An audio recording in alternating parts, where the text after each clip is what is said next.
인쇄 시간도 없습니다. 안될과학의 레알 짧은 과학, 긴급과학의 공진입니다. 오늘날의 우리는 수많은 디스플레이의 시대에 살고 있습니다. 이제는 대형 TV와 단순한 전광판을 넘어 건물 위에서는 파도가 찰랑이고 2차원의 벽은 더 이상 단순한 벽이 아니게 되었죠. 인천공항의 광장에는 현실과 가상이 혼재될 만큼 거대한 녀석이 등장했으며 더 나아가 LA공항과 러시아공항에서도 현실과 CG를 구분할 수 없는 세상이 공존하고 있습니다. 그리고 그 안에는 이 작은 빛의 알갱이 바로 LED가 있었죠.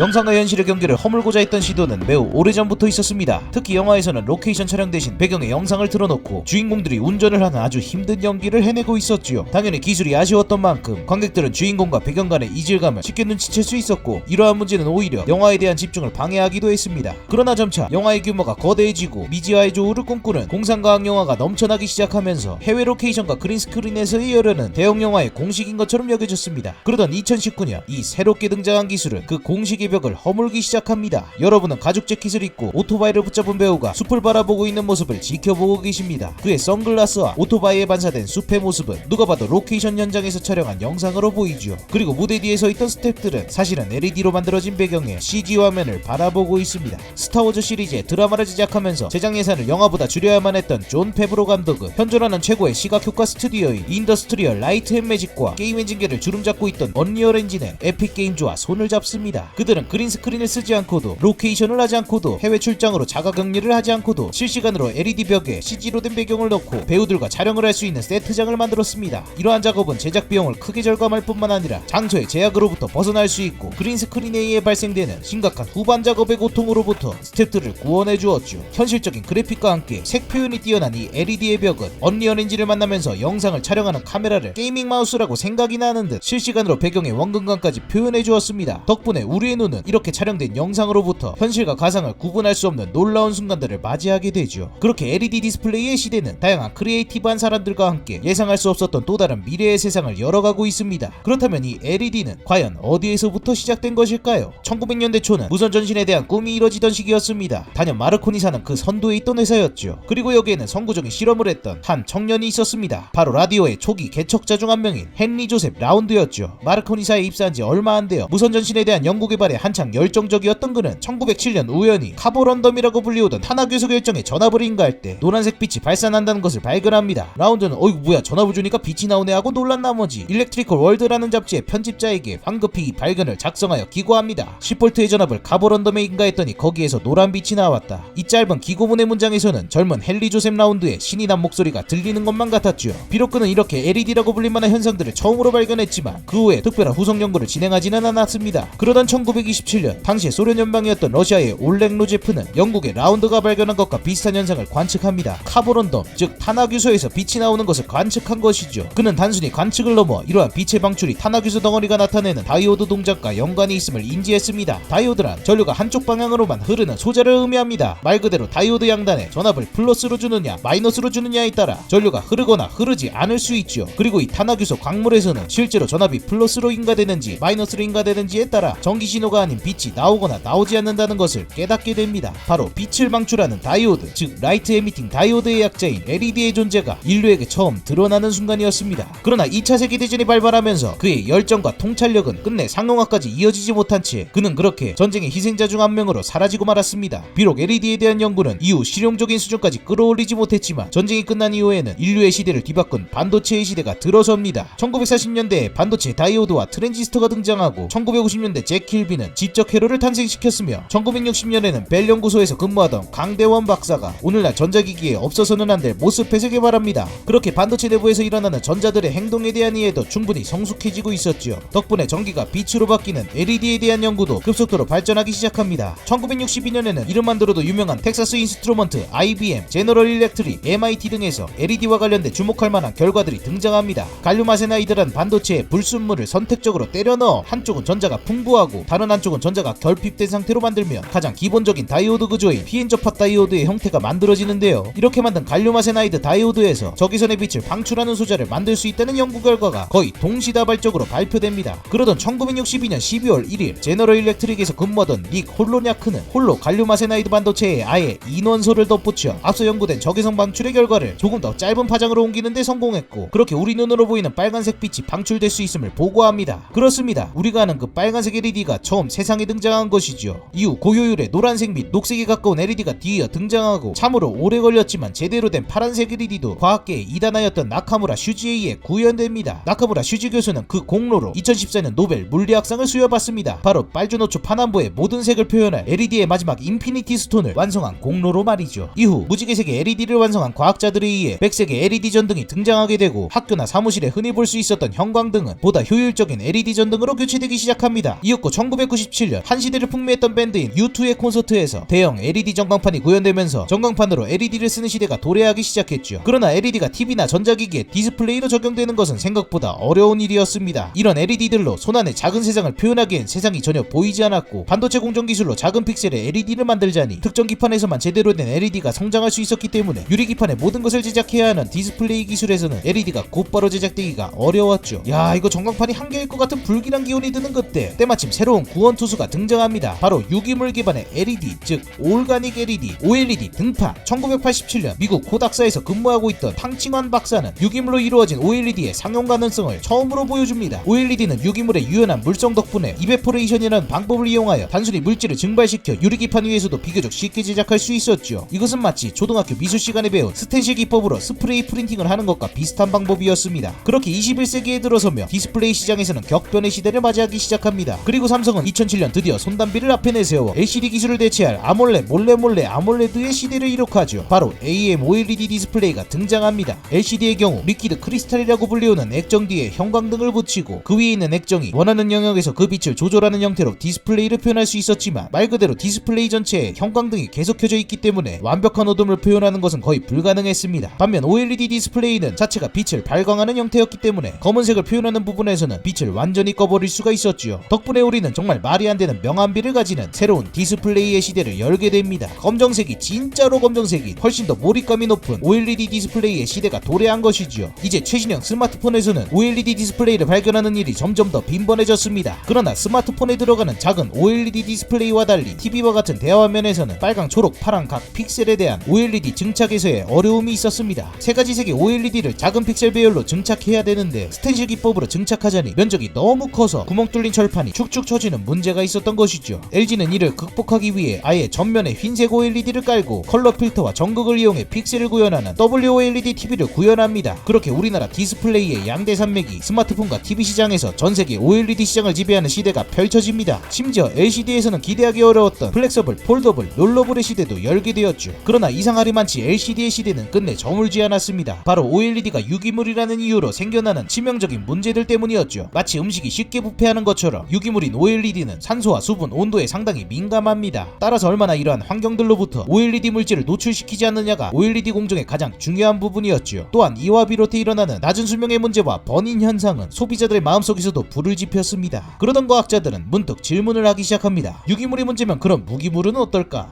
그게 원래 LED였지? 그렇게 전광판과 조명회사의 전유물로만 남을 줄 알았던 우리들의 오랜 친구 LED가 다시 조명받기 시작합니다. 그동안 LED도 기술의 발전을 거듭하고 있었습니다. 전광판이라고 불리우던 녀석은 더욱 선명한 화질과 성능을 자랑하게 되면서 2007년에 이르러 디지털 사이니지라는 멋진 이름을 갖추게 되었죠. LED 사이니지는 무엇보다 엄청난 장점을 가지고 있었습니다. 베젤이 없는 일정 사이즈의 LED 모듈을 레고처럼 붙여 상상도 못할 만큼 큰 디스플레이를 구현하는 것이 가능했죠. 2013년에는 미국 로스앤젤레스 톰 브래들리 국제공항에 초대형 규모의 LED 사이니지가 설치됩니다. 전세계의 관광객들은 눈앞에 압도되는 엄청난 광경에 사로잡혀 충격에서 헤어나오지 못했죠. 물론 결국 가까이 가서 보면 우리 눈이 가진 분해능의 한계에 대해 깨닫게 되지만 말입니다. 2019년부터 시즌을 거듭하는 스타워즈 드라마 더 만달로니언의 배경은 직경이 75인치인 공간 안에 270도 반원형 배경을 생성한 2.83mm 간격으로 반복되는 LED 픽셀 스크린으로 구성된 비디오 월이었습니다. 심지어 이 세트장의 천장 역시도 LED 벽의 곡선을 따라 LED의 픽셀 스크린 천장이 직접 설치되었죠. 만달로리안에서의 결과물은 초대형 디스플레이와 첨단 공학 기술, 게임 기술의 눈부신 발전, 그리고 예술의 집약체였습니다. 이제 LED는 1mm 수준의 크기로까지 줄었습니다. 그러나 여전히 집안의 TV로 사용하기에는 아직 아쉬울 만큼 큰 픽셀 사이즈였죠. 미래의 지배자일 줄 알았던 OLED에도 유기물에서의 한계점이 보이고 무기물인 기존의 LED는 해상도의 한계에 부딪힙니다. 디스플레이로 구현하려면 하나의 LED 칩의 사이즈는 지금보다 최소 10배는 더 작아져야 했죠. 그러던 2012년 소니에서 드디어 이를 냅니다. 수백 마이크로 수준의 LED를 모듈로 한 크리스탈 LED 디스플레이가 등장한 것이죠. 2016년에는 그보다 10배는 더 작아진 크기의 LED 칩을 이식한 클레디스도 발표됩니다. 새로움에 목말라 있던 전세계의 디스플레이 회사들이 LED 칩을 기반으로 한 LED 디스플레이의 가능성에 주목합니다. 애플에서도 역시 이러한 초소형 LED 디스플레이로 애플워치를 자체 제작하겠다는 큰 꿈을 품고는 마이크로 LED 개발 회사를 인수하기도 하죠. 2018년 삼성에서는 146인치의 초대형 LED 디스플레이 더 월을 발표합니다. LG도 뒤이어 마그닛이라는 초대형 LED 디스플레이를 발표하죠. 두 회사 모두 마이크로 LED TV라고 홍보를 하긴 했지만 사실상 픽셀감 간격은 1mm를 조금 안 넘는 수준이기 때문에 분명히 엄청난 과장이 있습니다. 정말 휴대폰이나 태블릿으로 사용할 수 있는 고해상도의 마이크로 LED가 되려면 지금보다도 수십 배 이상은 더 작아져야 합니다. 여전히 소비자의 품에 들어올 수 있는 미래는 얼마나 가까워질지 모르지만 마이크로 LED와 그와 견줄만한 수준의 LED 디스플레이 기술은 분명 베젤이 없는 모듈형 디스플레이라는 점에서 그 확장성을 무시하지 못합니다. 현재 마이크로 LED 기술의 최대 난관은 결국 값비싼 생산 가격입니다. 소니의 크리스탈 LED 디스플레이조차도 발표만 했을 뿐 제공하는 해상도에 비해 가격은 수억 원대를 상회하고 있었죠. 여기에는 이 작아진 칩들을 어떻게 제조하느냐, 그리고 어떻게 이 작고 수많은 칩들을 유리기판으로 온전히 옮기느냐에 있습니다. 결국 이 미세한 LED 칩들을 어떻게 잘라내고 만들어내느냐의 문제도 있지만 가령 4K 디스플레이의 경우 RGB의 색을 나타내는 모든 LED의 개수만 약 2,500만 개의 칩이 유리기판 위에 옮겨져야 하기 때문에 마이크로 LED 기술은 앞으로도 양산에서의 어려움을 극복해야만 할 것입니다. 현재는 만들어진 칩 전체를 도장처럼 찍어서 유리기판에 옮기는 방식이나 그 외 다양한 방법들이 제한되고 있지만 여전히 수요를 확보하는 데에는 더 많은 연구가 진행되어야만 하죠. 그러나 마이크로 LED는 기존 디스플레이 기술들과 비교하여 전력 소모와 수명, 번임 문제를 해결할 수 있을 뿐더러 기존 디스플레이의 한계였던 베젤을 제거한 모듈형 방식을 이용해 우리가 원하는 만큼 레고처럼 디스플레이의 형태와 크기를 마음껏 조립할 수 있습니다. 마이크로 LED가 정말로 구현된다면 어쩌면 스타워즈 촬영에 사용되었던 LED의 벽이 실제 그 공간을 보는 우리의 눈으로도 구분이 안 갈 정도의 수준으로 발전될 수 있을지도 모릅니다. 그렇게 된다면 21세기의 트루먼 쇼가 정말로 가능한 시대가 도래할지도 모르죠. 또한 언리얼 엔진과 같은 새로운 기술의 융합은 우리로 하여금 가상과 현실을 구분하지 못하게 하는 새로운 기술들을 탄생시킬지도 모릅니다. 우리의 기술은 끊임없이 발전하여 이제는 남극에 있는 가족들과도 영상으로 통화를 할 수 있는 시대에 살게 되었습니다. 그러나 2020년 팬데믹에 들어선 지금 전 세계에는 수많은 가족들과 친구들이 서로를 만나러 가지 못한 채 먼 거리에서 이 작은 화면에 의지하여 서로의 소식만을 전하고 있습니다. 비록 이 시대가 얼마나 오래 지속될지는 모르지만 계속해서 발전해가는 디스플레이 기술과 영상 효과 기술들은 미래의 우리로 하여금 서로 다른 지역에 떨어져 있는 가족들과 함께 식사를 할 수 있는, 더 나아가 LED로 채워진 공간 안에서 함께 여행을 떠날 수 있는 시대를 열게 할지도 모릅니다.